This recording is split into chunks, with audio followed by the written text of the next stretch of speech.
Do you have a 21 through 24 Kia Telluride that has a stiff suspension or knocking noise coming from the rear? Let me rephrase that. Do you have a 2021 through 2024 Kia Telluride? Yeah, you got a stiff suspension, possibly knocking noise coming from the rear of the vehicle. Kia knows about this issue, and because of that, they've come out with a warranty extension. Yeah, we can fix this vehicle under the warranty extension. Even though the vehicle's out of warranty, there is an extension for it. And we're going to get into that. We're going to talk about why these things have a stiff suspension in the back. You know, you're driving and it's like my back can't take it. It's so stiff.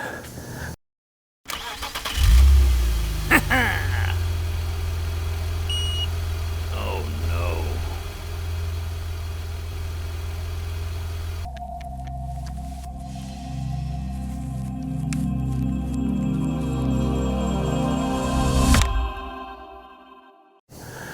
Now this is a 21 Kia Telluride. It has the issue, and not all of the issues are exactly the same. So it starts off as just kind of a little bump noise when you hit bumps, and it's not from hitting big old bumps or anything like that. Just driving in a parking lot, you can hear some kind of knocking from the rear. That's the way that it starts. It goes all the way up to the point where the rear shocks won't dampen anymore, and they're just stuck. And the rear suspension is so stiff, it just feels like it's just gonna rattle your backbone right out of your body. I mean, I can't understand how anybody can drive like that. And the really weird thing about it is sometimes these vehicles come in and you can drive it into do an oil change or something like that, and you feel that stiff suspension in the rear, and you know what it is. The customer's not even complaining about it. Maybe they don't know there's an extended warranty on it, or warranty extension rather. And as a service technician, no matter what franchise you work for, service technicians are told you do not sell warranty. And it makes sense. We can't sell warranty. If it's a safety issue and it's going to cause the vehicle to veer off the road and cause a crash, then yes, we definitely need to let the customer know. But if it's something just like this, an annoyance, then the technicians are trained to not say anything. The customer has to actually complain about it. So if you have this issue on your vehicle, especially if it's a 21 through 24 Kia Telluride, and you're feeling it, you feel it, go in and complain about it. Have them run a VIS on your vehicle, and it'll tell you if you actually have this warranty extension or not. Now, this warranty extension does not include every single 21 through 24 Kia Telluride. It depends, because the shocks have a lot number. So Kia has narrowed it down, and we'll go over this. They have narrowed it down to a certain lot number that has caused this issue. And I can tell you that this one has it. I've already looked at the numbers, but I'll show you the numbers, and we'll go through all that. But it is a 21 Kia Telluride, so it was built before the lot number changed to the ones that don't do it anymore. So let's go through this and I'll show you what we're looking at. This right here is the customer's VIS. This is what's on the back. It shows right here this warranty extension, self-leveling rear shock absorbers, inspection and a replace, and it shows that it is eligible for it. Now this vehicle is a second-hand owner. I can see that it has no basic warranty, has no powertrain warranty, and it expired at 60,000 miles. That means this vehicle was bought used. This, you know, it's bought used, yet it still has the warranty extension. So that's pretty cool. This is the Bulletin, and it's for 2020, right? So I was wrong. It's 2020 through 2024. And what this does is this talks about the fact that there is a warranty extension on these on certain vehicles that were equipped with self-leveling rear shock absorbers produced through June 4th of 2023. So manufactured January 10th, 2019 through September 14th, 2023. And what this does is it has this breakdown on this lot number. There's the lot number on the side of the shock absorber. So you look at the lot number, and we have the breakdown right here of what the lot number means. So if it's produced on or before 3F04, then what I need to do is I need to take a KVID picture, and I'll show you that. This is just for warranty purposes, and then we're going to replace the affected left hand and right hand shock absorbers if they fall within this. There's your year, month, date, 3F02. So 3F04 is 23 June of 23, and the fourth date, the fourth day, June 4th, 2023. Now this vehicle was produced in 2020, because it's a 2021 or somewhere around there, so it's gonna fall within it. And so let's look at these shocks and let's see. And I'll put all this information in the description box below. So why does this happen? What are self-leveling shocks? So there are different types of systems. This does not have a self-leveling suspension system like some kind of hydraulic nightmare to certain technicians, in which the vehicle can feel what's level and what's not level. If you fill up a bunch of stuff in the back of the vehicle, and it'll self-level itself. And what that does is it usually has a pump, has a hydraulic system, and it pumps fluid into the shock to bring the level back up. And some really sophisticated systems, when you're turning and the vehicle rolls, it will actually fill up one side to keep it from rolling, and it does it really quick and stuff. That's a very sophisticated, very expensive system. This doesn't have that. What this has is self-leveling shocks. It's all in one system. And what they are is the shock absorber has been set to a certain level, and movement in the rear suspension causes the thing to pump itself up.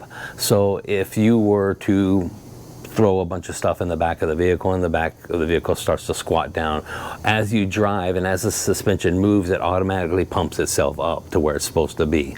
Once you take all that stuff out, it'll be higher than what it's already set, and then with movement and stuff of the vehicle as you drive it, it'll come back down. So it's all inside the shock absorber itself. So something in that shock absorber has gone wrong. The dampening circuit or something that causes the fluid to move back and forth, it's not doing it right. And it's either not pumping up the way it should be, or it's pumped all the way up and it's stuck. And because of that, it gets stuck and it causes it to be very, very stiff. So let's look at these shocks. All right, let's look at these shocks and see what we can see. So I've already looked at them, and right there you can see that 1C12. 1C12. Let's look at this one. It says the same thing, 1C12. So it does fall within the warranty extension.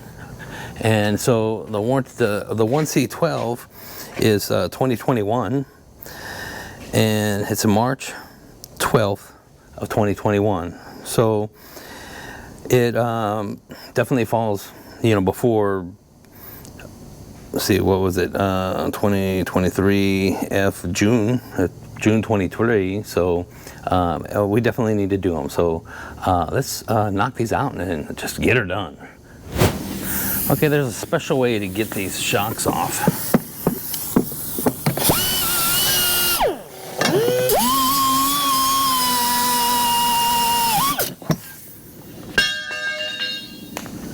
I'm kidding. I'm kidding, guys. This is how they are. This is what they call the insulator. So we're not replacing this, we're replacing the shock absorbers, but this insulator has to come down. So it's pretty easy. You just get these two bolts out right here, and then it has a cross bolt that goes across here with a nut on the other side. So all we need to do is just pull those out.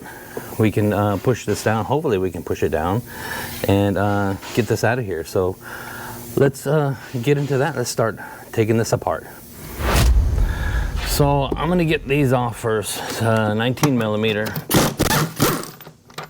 swivel socket.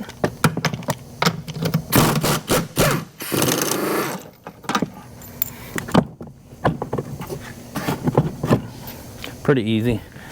Now let's get the bottom. Okay, same here. I'm gonna hold backups right here and I'm gonna zip this off. Just like that. Pull this out. Okay, and then it's just a matter of getting this thing out. Just like that. And this will be coming off of here. If I can get this off of here.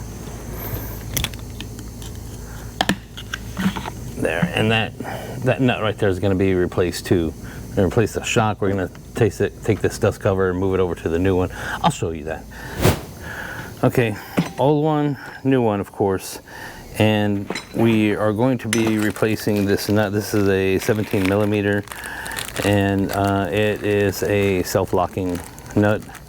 So it's a nylon nut, has a nylon, let me just show this to you. Has a nylon insert right there. And this thing definitely has no dampening. Let me show this to you.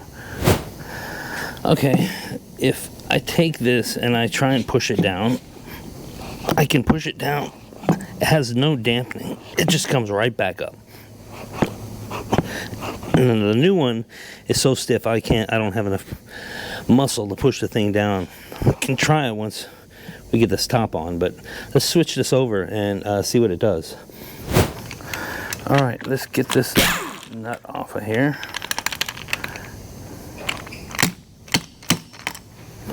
There it is. Pull this off. And it has a bump stop. All right,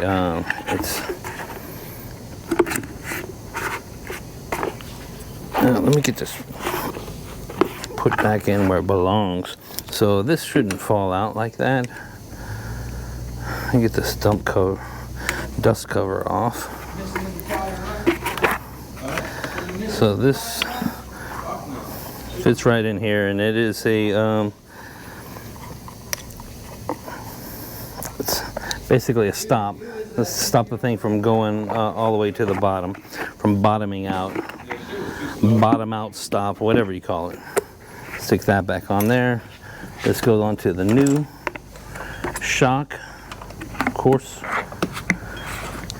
And we got the new nut. Because it is a self-locking nut, I want to replace that.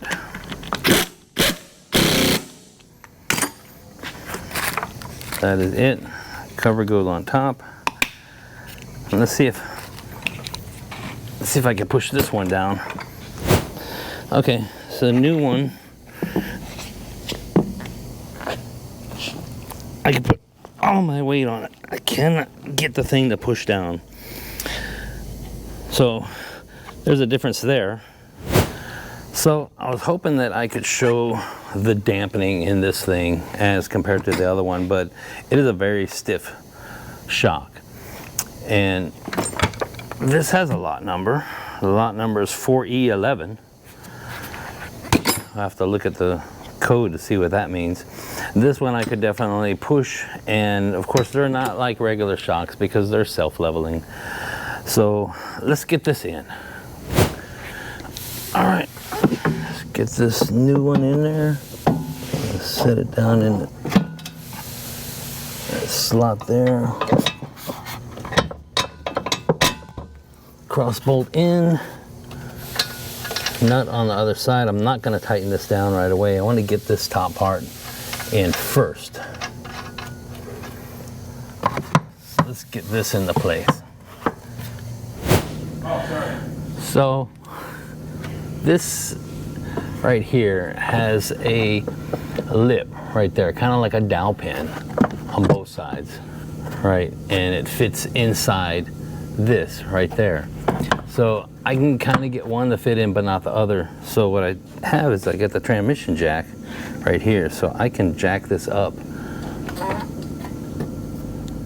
so it'll push that one into place. Maybe a little more right there. So now if I can find the bolts, yeah, I got them. Stick these bolts right up in there and they'll just bolt right in. And of course I'll do the exact same thing on the other side. So let me get these bolts in, then I'll tighten that bolt down, and then we'll do the other side real quick.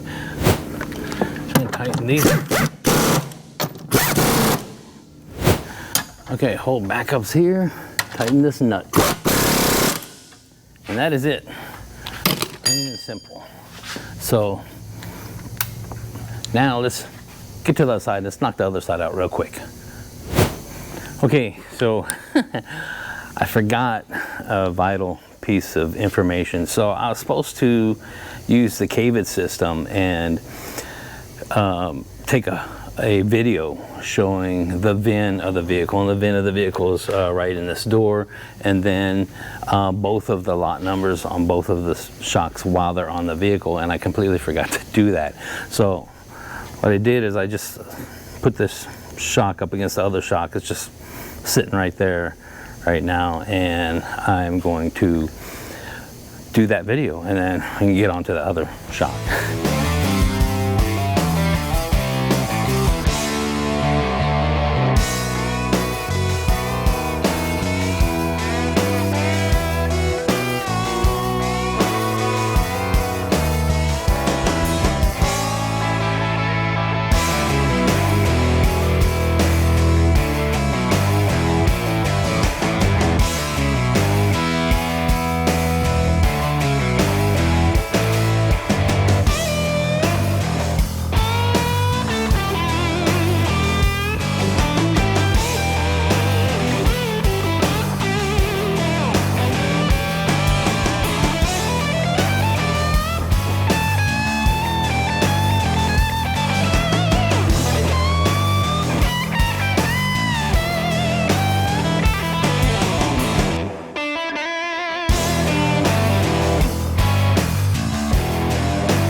So the purpose of the KIA video is to send that, well, what happens is we take the video showing the VIN of the vehicle, and then in this case we're showing the lot numbers on both of the shocks, and that goes into the cloud, that goes up to KIA warranty, so they can see that we're not lying. It is definitely needs to be replaced because it has the lot number that says, hey, replace it.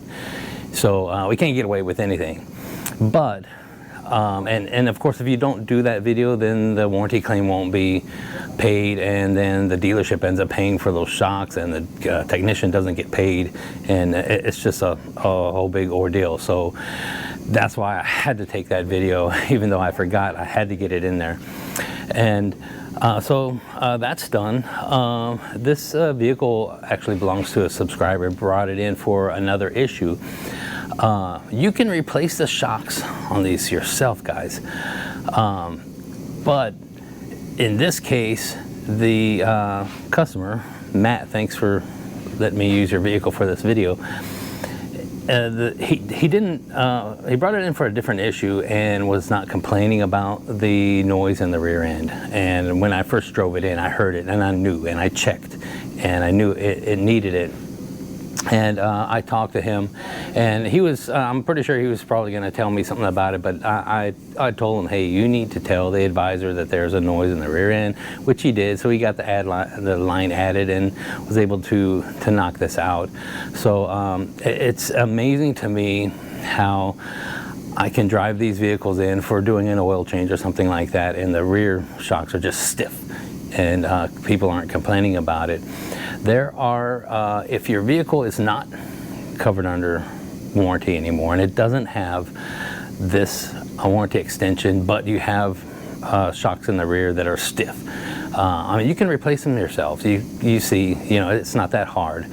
They do make coilover lowering systems for these vehicles. In my opinion, don't do it. Just don't do it. If you're gonna do that, you might as well just leave the stiff shocks in the rear, because it is so stiff, it is so hard. I personally don't understand how people can drive like that. I can't imagine going on a trip with the family, you know, for, you know, hours and hours driving down the highway with a suspension that stiff. When you put coilover lowering systems on these things, you feel every single bump, and every bump that wishes that one day it might become a bump. You will feel every single thing. It's just, it's ridiculous. And if your vehicle's covered under warranty, and you have that aftermarket lowering system, you just voided the warranty on your suspension, the warranty on your steering, possibly even the warranty on some of your drivetrain assembly. So if you have a kit like that, your vehicle's under warranty, and you have an issue with your drivetrain or your suspension or your steering, they're gonna say, hey, we're not covering it. Kia's gonna say, no, it's not covered because you have aftermarket parts. So just keep that in mind. Wait till after your warranty is expired, then, you know, do all your accessories. So if you're still here, I thank you for sticking around. Give me that thumbs up and subscribe. And I appreciate the heck out of each and every one of you. I will see you in the next one.